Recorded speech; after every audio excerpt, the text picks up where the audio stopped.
Hello साथियों, नमस्कार।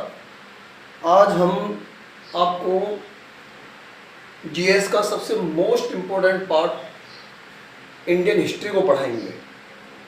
जैसे कि आपको पता है कि जीएस के पेपर में, जनरल स्टडी के पेपर में इंडियन हिस्ट्री का एक बहुत बड़ा रोल, अहम रोल होता है। इंडियन हिस्ट्री से बहुत ही ज़्यादा संख्या में क्वेश्चंस जो है जीएस के पेपर में आते हैं।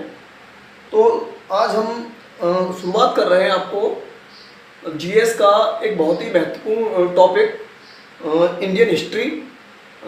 शुरुआत करते हैं इंडियन हिस्ट्री की सबसे पहले चैप्टर यानी पाषाण काल से। देखिए दोस्तों, पाषाण काल, जैसे कि पाषाण काल, इसके नाम से ही हमें ज्ञात होता है। पाषाण मतलब पत्थर, पत्थरों का काल। इसको प्रस्तर भी कहते हैं, प्रस्तर काल भी कहते हैं, और इसे हम प्रागैतिहासिक काल भी कहते हैं।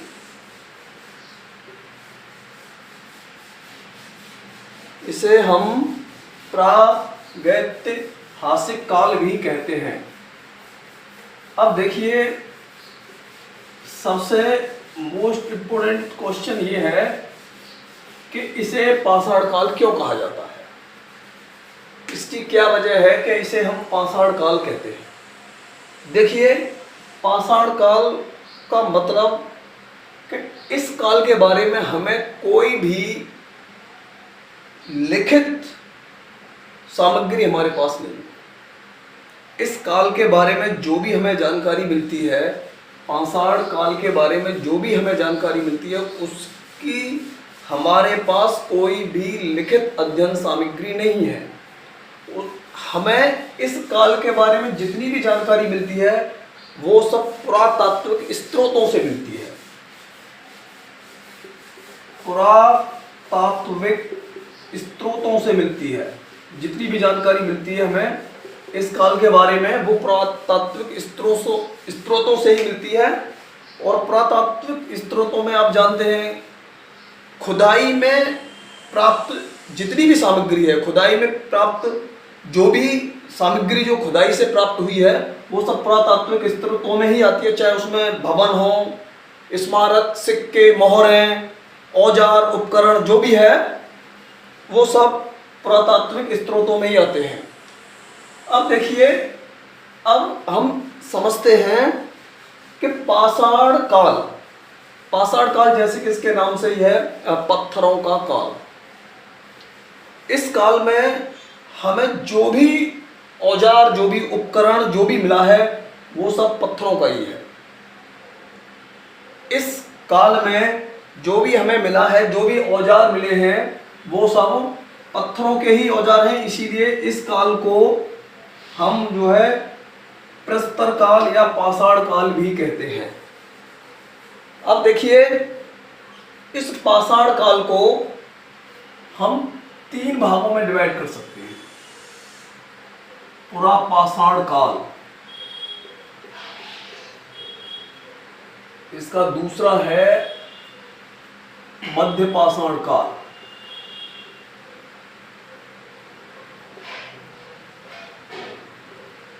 और इसका तीसरा है आपका नवपाषाण काल।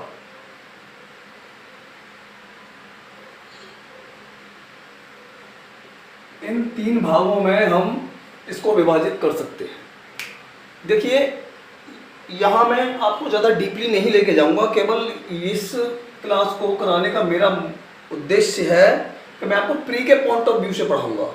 केवल प्री के ही पॉइंट ऑफ व्यू से पढ़ेंगे और टू द पॉइंट पढ़ेंगे, ज़्यादा डीपली नहीं पढ़ेंगे। अब पुरा पाषाण काल, मध्य पाषाण काल और नवपाषाण काल, इस पाषाण काल को इन 3 भागों में विभाजित किया जा सकता है। देखिए, सबसे पहले हम ये जानते हैं कि इस पूरा जो पाषाण काल है, इनके जनक कौन थे, आखिर इनकी खोज किसने की थी, इनके जनक कौन थे। देखिए, पुरा पाषाण काल और पाषाण काल इन दोनों के जनक एक ही हैं। पाषाण काल और पुरापाषाण काल, इन दोनों के जनक एक ही हैं, और वो है Robert Bruce Foote. Robert Bruce Foote महोदय पाषाण काल के जनक माने जाते हैं, और ये पुरापाषाण काल के भी जनक माने जाते हैं। सबसे पहले 1863 में इन्होंने, एक जगह है, उस जगह का नाम है पल्लवरम। पल्लवरम जगह का नाम है, ये आज की चेन्नई और उस समय के मद्रास में था।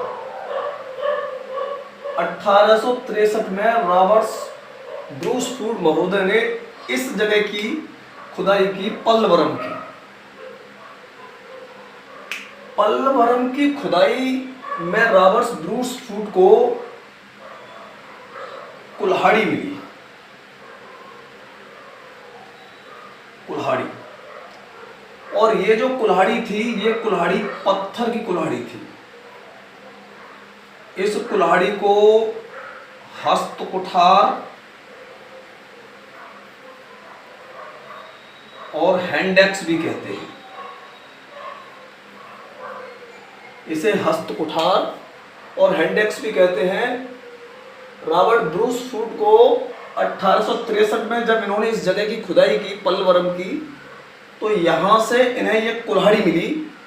इस कुल्हाड़ी को हस्त कुठार भी कहते हैं, इसे हैंड एक्स भी कहते हैं। तो रॉबर्ट ब्रूस फूट महोदय ने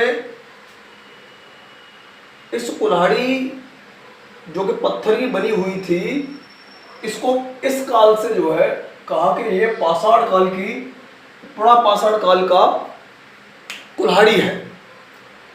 अब देखिए, जो ये विभाजन किया गया, पुरापाषाण काल, नवपाषाण, मध्यपाषाण काल और नवपाषाण काल में, इसका जो विभाजन का जो आधार बनाया कि आखिर इस विभाजन का आधार क्या है, तो इस विभाजन का जो आधार है, इन पुरापाषाण काल, मध्यपाषाण काल और नवपाषाण काल का सबसे पहला जलवायु परिवर्तन।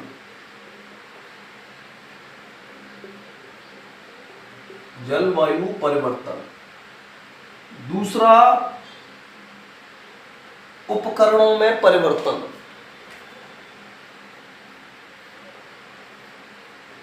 उपकरणों में परिवर्तन। तीसरा बनाया जीवन पद्धति में परिवर्तन।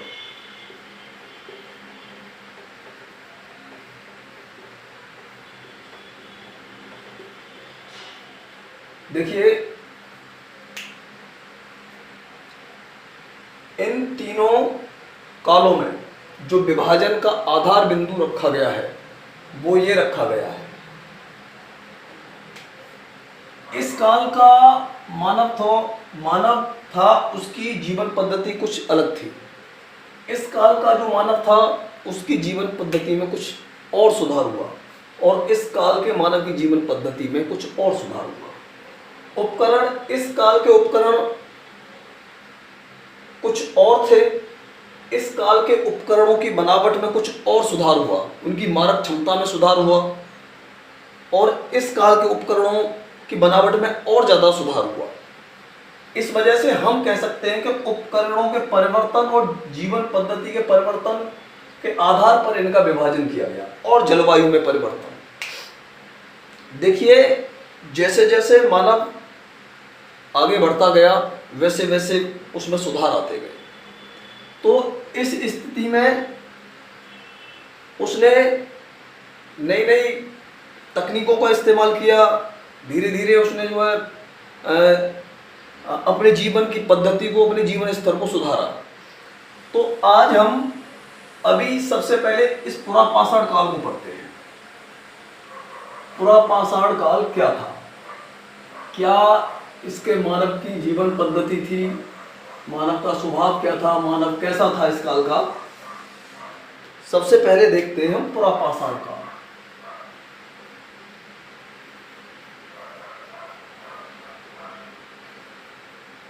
पुरापाषाण काल, देखिए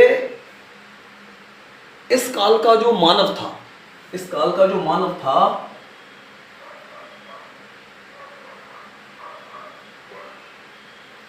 वो असभ्य एवं बर्बर था। यानी इस काल का मानव असभ्य था, बर्बर था, उसे रहने पीने का, खाने पीने का, रहने सहने का कोई इतना ज्ञान नहीं था। यानी सभ्यता नाम का कोई उसके अंदर ऐसी चीज नहीं थी। आज भी आप देखते हो कि कोई बच्चा यदि जरा सी भी शरारत करता है तो लोग कहते हैं अरे यार बड़ा असभ्य बच्चा है। दूसरा, इस काल का जो मानव था वो शिकारी प्रवृत्ति का था। यानी अपने जो खाने पीने की जो वस्तुएं थी, अपने खाने पीने का जो इंतजाम था वो शिकार के द्वारा उसका जो है वो उसका प्रबंध करता था, शिकार के द्वारा। तीसरा जो है, इस काल का जो मानव है उसका जो निवास स्थान था वो नदी, घाटी और पर्वत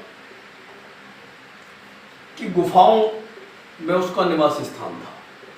देखिए इस काल के मानव का अधिकतर जो निवास स्थान है, जो भी साक्ष्य मिले हैं इस काल के मानव के, वो लगभग जितनी भर भी नदी घाटियां हैं, सभी नदी घाटियों में इस काल के मानव के साक्ष्य मिले हैं। तो इसका जो निवास स्थान था वो नदी, घाटी और पर्वत की गुफाएं। पर्वत की गुफाएं वहाँ जहाँ से उसे खाने पीने के लिए कंदमूल वगैरह, फल फूल वगैरह आसानी से उपलब्ध हो जाता था। नदी घाटियों के निवास स्थान इसलिए था कि यहाँ से उसे आराम से पीने के लिए पानी वगैरह की व्यवस्था उसकी आराम से हो जाती थी। दूसरा, शिकारी तो था ही था, शिकार करके अपना भोजन करता था। और ये खाद्य जो सामग्री है, खाद्य सामग्री, इसे हम खाद्य संग्राहक बोले। खाद्य संग्राहक था, यानी खाने पीने की वस्तुओं को संग्रह करने वाला था। जितना कोई शिकार किया, शिकार करने के बाद में जितना खाना था वो खाया और बचा कुचा जो भी है उसको इकट्ठा उसको रख लिया कि अब इसे बाद में खाएंगे, 2 दिन बाद, 4 दिन, 1 दिन बाद, 2 दिन बाद, जैसे करके खाद्य संग्राहक था, खाने पीने की वस्तुओं का जो है संग्रह करने वाला था। लेकिन इस काल का जो मानव है, ये ध्यान रखना, ये उत्पादन नहीं करता था। कोई भी उत्पादन ऐसे नहीं कि साहब कोई फसल वगैरह का जो या उसका जो ये उत्पादन कुछ नहीं करता था। उत्पादन नहीं करता था इस काल का मानव। इस काल के मानव को किसी भी प्रकार की कोई फसल वगैरह उगाने का ज्ञान नहीं था और ना ही वो उत्पादन करता था। खाने पीने का उसका केवल और केवल एक ही आधार था, वो था शिकार। और पर्वत की गुफाओं में, जैसे पर्वत की गुफाओं में रहता था, वहां से फल फूल, कंदमूल वगैरह, ये सब उसका जो है खाने पीने का। इस काल के अब उपकरण देखते हैं। इस काल के उपकरण में क्या था?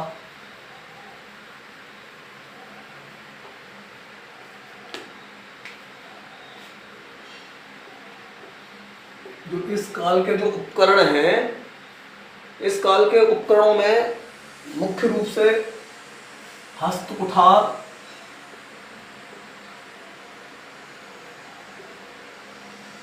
हस्त कुठार जिसे पत्थर की कुल्हाड़ी भी कहते हैं, हस्त कुठार, क्लीवर,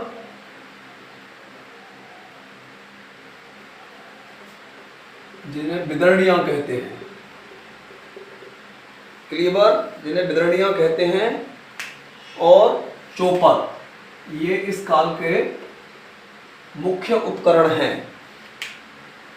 देखिए अब हम इस काल के प्रमुख स्थल, जहां से कि क्वेश्चंस अधिकतर बनते हैं, प्रमुख स्थल, मोस्ट इंपोर्टेंट स्थल जहां से कि इस काल के एविडेंस हमें प्राप्त हुए हैं, इन्हें थोड़ा ध्यान से देखिएगा। प्रमुख स्थल, देखिए भारत में लगभग सभी नदी घाटियों में इनके साक्ष्य मिले हैं, क्योंकि इनके रहने का निवास स्थान ही नदी घाटियां था। तो भारत में हम कह सकते हैं लगभग सभी नदी घाटियों में पुरापाषाण काल के साक्ष्य मिले हैं। लेकिन फिर भी इनके कुछ प्रमुख स्थलों को देखते हैं। देखिए कश्मीर में पहलगांव,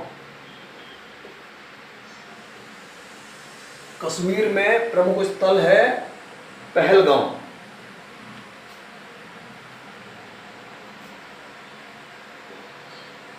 उत्तर प्रदेश में बेलन घाटी, उत्तर प्रदेश में इनका जो प्रमुख स्थल है वो बेलन घाटी है। ये बेलन घाटी यूपी में 3 जिलों का प्रतिनिधित्व करती है, 3 जिलों में बहती है। ये पहला है मिर्जापुर, दूसरा इलाहाबाद जिसे प्रयागराज हो गया है ये, और तीसरा प्रतापगढ़। ये इन 3 जिलों में, ये उत्तर प्रदेश के 3 जिलों में बेलन घाटी बहती है। आपको बताएं, इसी बेलन घाटी से मातृ देवी की प्रतिमा मिली है। मातृ देवी जो पुरापाषाण काल की सबसे महत्वपूर्ण देवी है, उसका जो साक्ष्य है वो इसी बेलन घाटी से मिला है, और ये भी पत्थर की बनी हुई है, ये भी ध्यान रखना। ये मातृ देवी की जो मूर्ति है ये भी पत्थर की ही बनी हुई है। अब देखिए प्रमुख स्थल और होशंगाबाद, होशंगाबाद, होशंगाबाद, होशंगाबाद ये जिला है मध्य प्रदेश का, ये एमपी का एक जिला है होशंगाबाद। यहां से होशंगाबाद जिले एमपी में 2 स्थान हैं, भीमबेटका, होशंगाबाद जिले एमपी में 2 स्थान है, भीमबेटका और आदमगढ़। आदमगढ़, यहां से हमें पुरापाषाण काल के साक्ष्य मिले हैं। नागौर,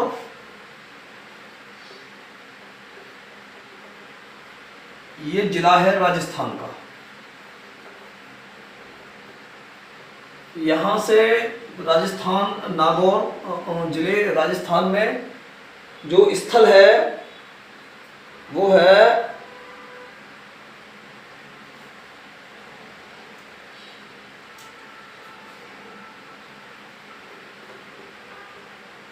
सिंगी तालाब, सिंगी तालाब, नागौर राजस्थान जिले में जो स्थल है जहां से पुरापाषाण काल के अवशेष मिले हैं वो है सिंगी तालाब। अहमदनगर, ये जिला है महाराष्ट्र का, अहमदनगर महाराष्ट्र का जिला है। और यहां से जो स्थल है, प्रमुख स्थल, वो है नेवासा। ये कभी कभी मैच कराने के लिए भी आ जाता है। नेवासा डिस्ट्रिक्ट गुलबर्गा, ये पड़ता है कर्नाटक।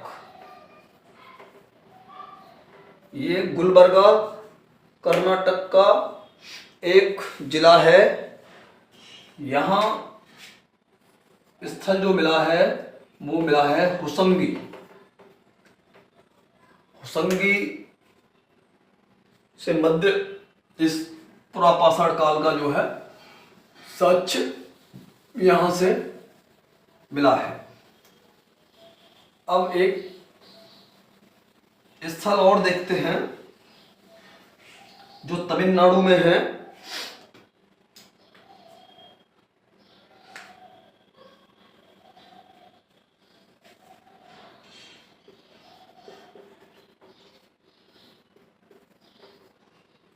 तमिलनाडु में है अट्टेराम पक्कम।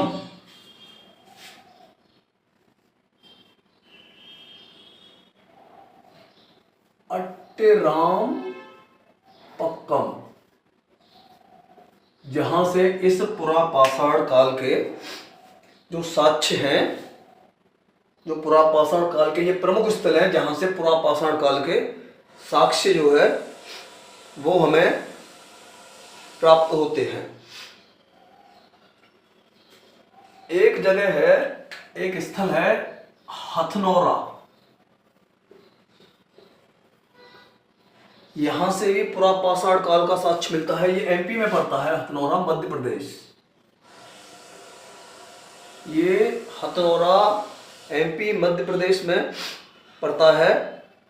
यहां से मानव की खोपड़ी का साक्ष्य मिला है। यहां से जो साक्ष्य मिला है वो मानव की खोपड़ी का साक्ष्य मिला है। और एक स्थान अभी हमने आपको बताया था भीमबेटका।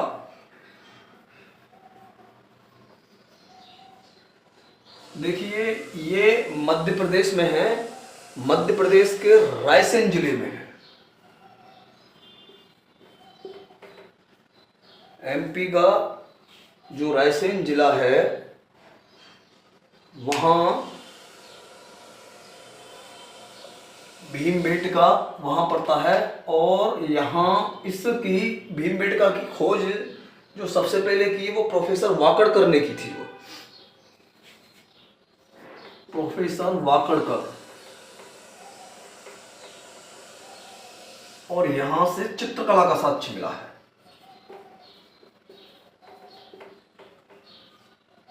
यहां से जो साक्ष्य मिला है वो चित्रकला का साक्ष्य मिलता है। देखिए ये पुरापाषाण काल का जो पोर्शन है वो कंप्लीट हो गया।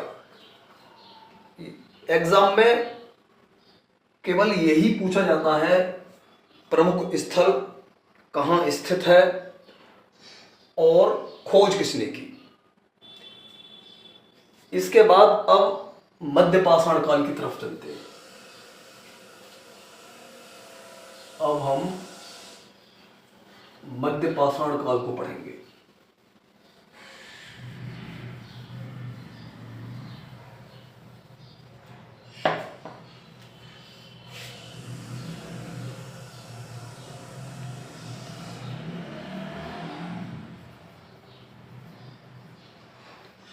मध्य पाषाण काल, देखिए मध्य पाषाण काल इनके जो जनक हैं, मध्य पाषाण काल के जो जनक हैं 1867 में सीएल कार्लाइल महोदय हैं। सीएल कार्लाइल महोदय मध्य पाषाण काल के जनक सीएल कार्लाइल महोदय। इस काल की जो विशेषता है, इस काल की सबसे विशेषता यह है कि यहां छोटे छोटे पत्थरों के औजार,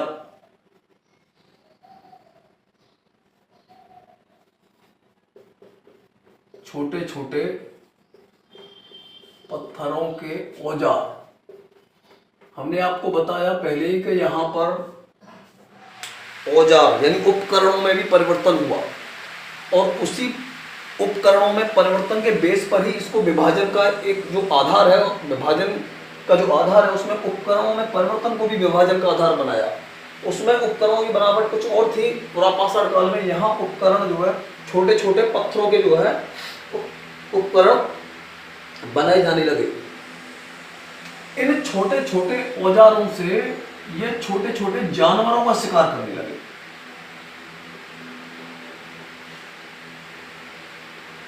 छोटे छोटे जानवरों का शिकार, जैसे गाय, भैंस, बकरी, भेड़, बैल आदि, ऐसे जो घरेलू छोटे छोटे जानवर हैं, ये इसका शिकार छोटे छोटे पत्थरों से करने लगे। और इस काल में समाधान पद्धति का भी साक्ष्य मिलता है। समाधान पद्धति का भी साक्ष्य मिलता है, यानी कि शवों को दफनाने की पद्धति। शवों को दफनाना शुरू कर दिया इन्होंने, पहले की तरह नहीं जैसे कि ऐसे ही छोड़ दिया, लेकिन अब ये शवों को जो है दफनाने लगे, तो समाधान पद्धति का भी साक्ष्य मिला है। अब देखिए इसके प्रमुख स्थल देखते हैं। इसके प्रमुख स्थल देखते हैं।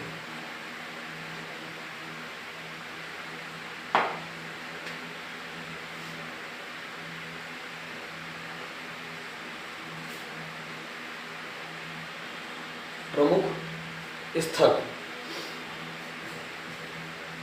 बागौर,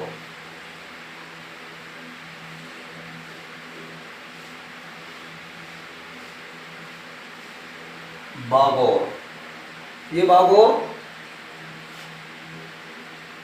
कोठारी नदी के किनारे राजस्थान में है।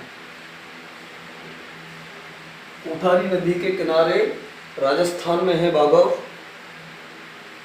यहां से दोनों प्रकार के जानवर, यानी जंगली जानवर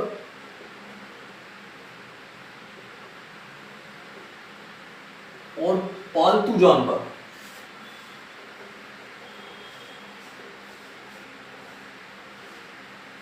जंगली जानवर और पालतू जानवर की अस्थियों का साक्ष्य मिला है।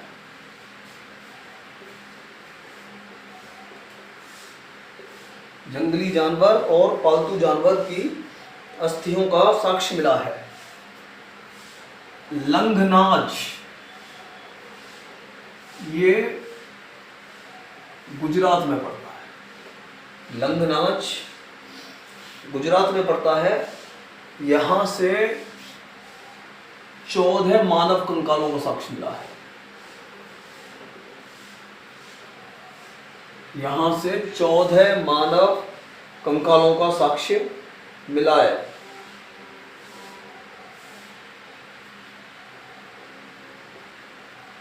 सराय नाहर राय, ये उत्तर प्रदेश में पड़ता है। सराय नाहर राय ये उत्तर प्रदेश में पड़ता है। उत्तर प्रदेश के प्रतापगढ़ जिले में पड़ता है। उत्तर प्रदेश के प्रतापगढ़ जिले में पड़ता है। यहां से हमें स्तंभगढ़,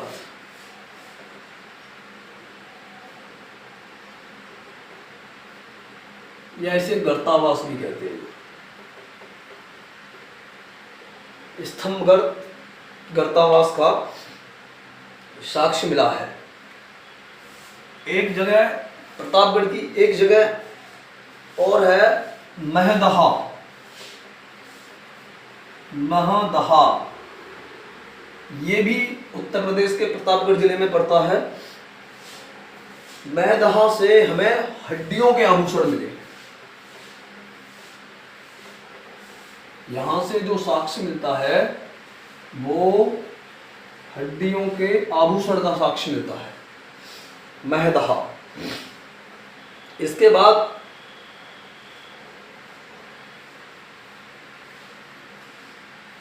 दमदमा, ये जगह का नाम है दमदमा। ये भी प्रतापगढ़ में ही पड़ता है। ये प्रतापगढ़ की ही जगह है, ये भी और ये भी। ये भी उत्तर प्रदेश के प्रतापगढ़ में पड़ता है। यहां से 41 मानव समाधान का साक्ष्य मिलता है। यहां से जो साक्ष्य मिलता है वो 41 मानव समाधान का साक्ष्य मिला है।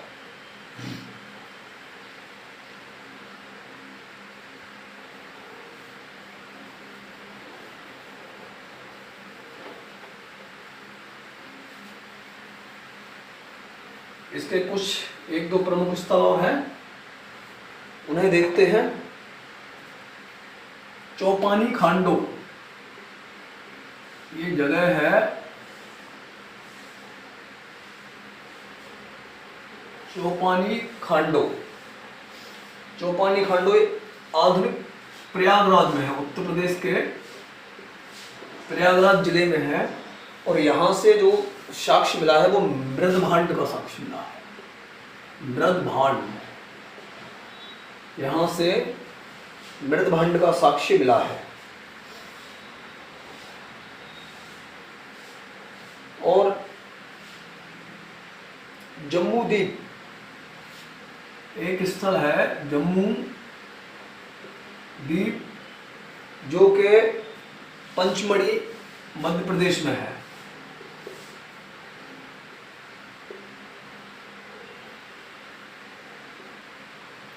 पंचमढ़ी मध्य प्रदेश में है। यहां से सूक्ष्म पाषाण उद्योग, सूक्ष्म पाषाण उद्योग का साक्ष्य यहां से मिला है। और तमिलनाडु की एक जगह है, स्थल है टेहरी समूह, ये तमिलनाडु में है। यहां से हमें खुरचनी और बेधनी नामक उपकरण मिले हैं। यहां से बेधनी और खुरचनी नामक उपकरणों का साक्ष्य मिला है। तो ये मध्य पाषाण काल के प्रमुख स्थल हैं, जहां से हमें ये एक साक्ष्य प्राप्त हुए हैं। अब आगे नवपाषाण काल, आगे नवपाषाण काल। देखिए, हम जो है ज़्यादा डीपली न पढ़ा के केवल टू द पॉइंट ही पढ़ा रहे हैं आपको।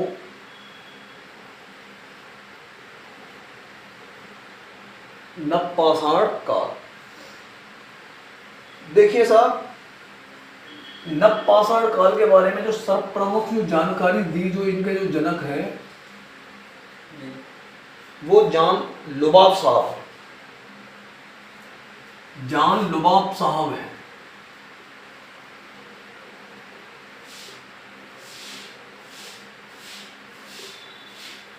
सर्वप्रथम जानकारी दी लुबाब साहब ने, सर्वप्रथम इस काल के बारे में जानकारी दी। और उन्होंने ये जानकारी अपनी पुस्तक, इस पुस्तक को उन्होंने लिखा था 1857 में अपनी पुस्तक हिस्टोरिक टाइम्स में,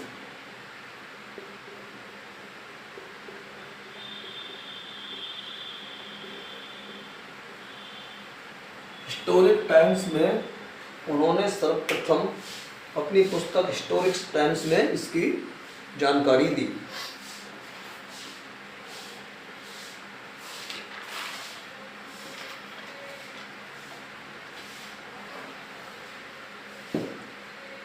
अब इस काल की विशेषता देखते हैं। इस काल की विशेषता देखते हैं। अग्नि का प्रयोग, इस काल का मानव अग्नि का प्रयोग करने लगा था। नवपाषाण काल का जो मानव है वो अग्नि का प्रयोग करने लगा था।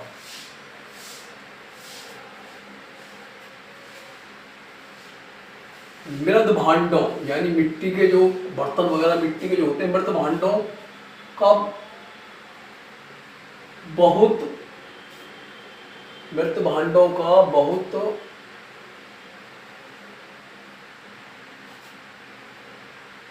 बहुत बड़ी संख्या में प्रयोग, मृत भांडों का बहुत बड़ी संख्या में, बहुत बड़े पैमाने पर इनका निर्माण नवपाषाण काल में।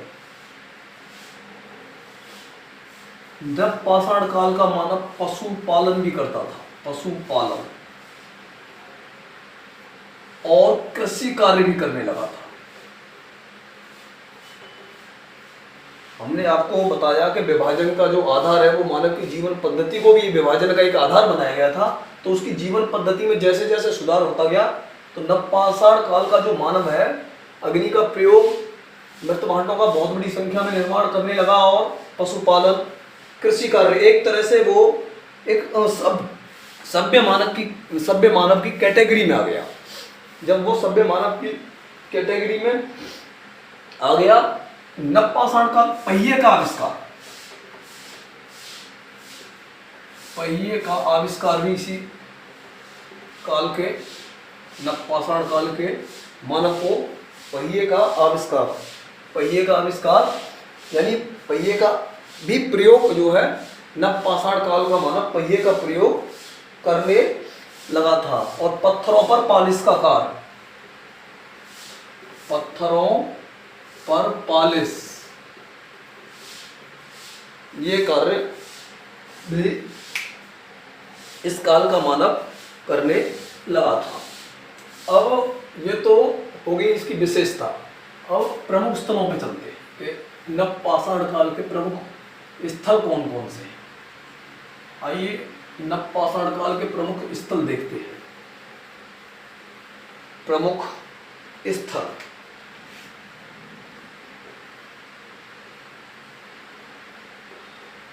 प्रमुख स्थल मेहरगढ़,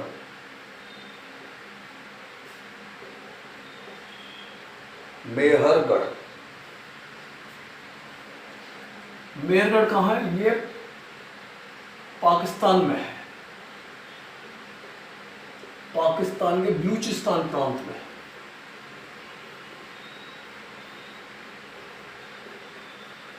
पाकिस्तान के बलूचिस्तान प्रांत में है और ये बोलन नदी के किनारे है।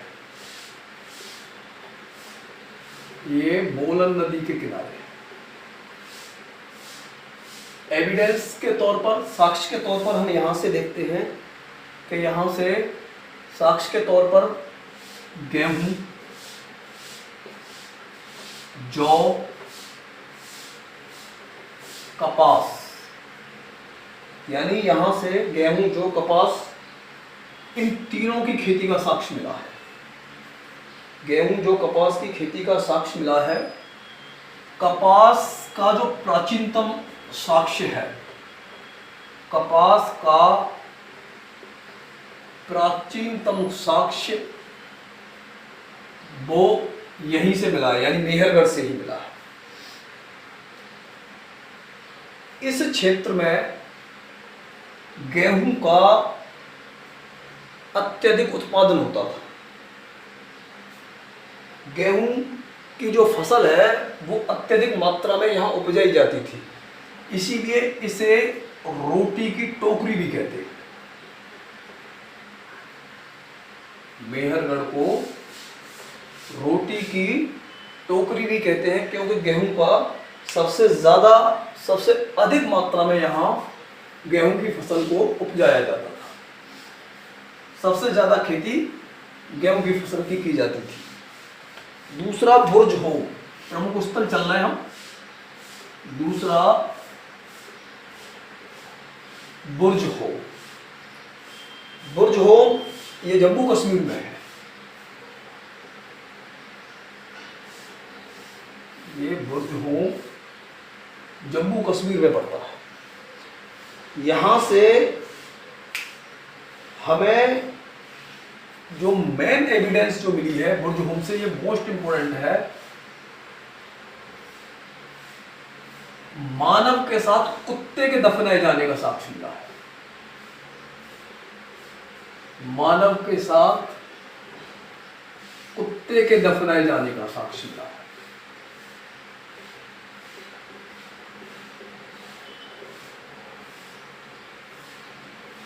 बुर्ज होम ये जम्मू कश्मीर में है और यहाँ से मानव के साथ कुत्ते के दफनाए जाने का साक्ष्य हमें मिलता है। यहाँ से गर्तावास का साक्ष्य भी मिलता है। यहाँ से गर्तावास का साक्ष्य भी मिलता है। देखिए कभी कभी ये पूछने को आ जाता है कि इस बुर्ज होम को किसने खोजा था। तो 1935 में इस बुर्ज होम को 1935 में टेरी एवं पीटरसन ने 1935 में बुर्ज होम नामक स्थल की खोज की थी। इसके बाद नवपाषाण काल के एक और प्रमुख स्थल का थोड़ा सा अध्ययन करते हैं, कोल्डी हवा। कोल्डी हवा नवपाषाण काल के एक प्रमुख स्थल है। ये प्रयागराज में पड़ता है, उत्तर प्रदेश के प्रयागराज जिले में बेलन घाटी में स्थित है। प्रयागराज के बेलन घाटी में यहाँ से जो एविडेंस मिला है वो धान की खेती का मिला है। धान की खेती का प्राचीनतम साक्ष्य जो वो यहीं से मिला है।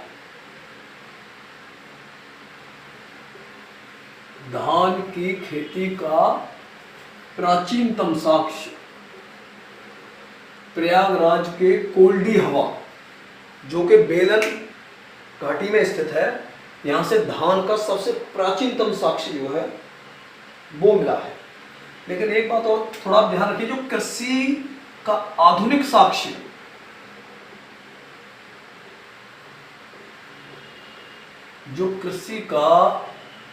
साक्ष्य जो मिला है वो एक जगह है उत्तर प्रदेश में, लाहौरा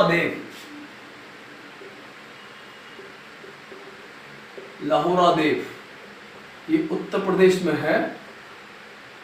और लाहौरा देव उत्तर प्रदेश के संत कबीर नगर जिले में पड़ता है। संत कबीर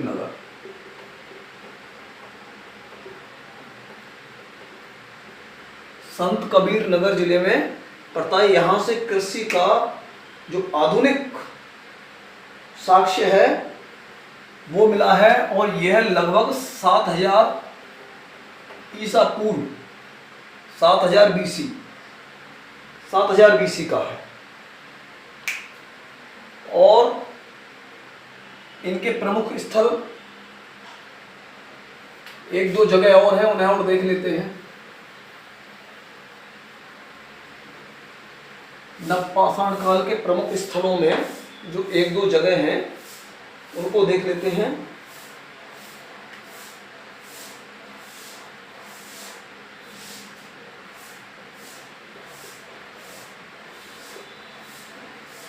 चौपानी मांडो ये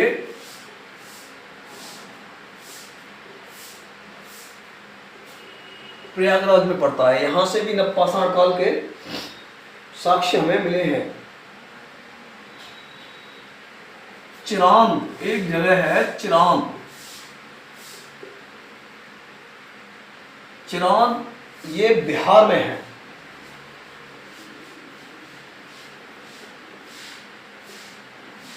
ये बिहार में है चिरांद। और यहाँ से जो नवपाषाण काल का साक्ष्य मिला है वो आवास और चित्रकला का साक्ष्य मिला है।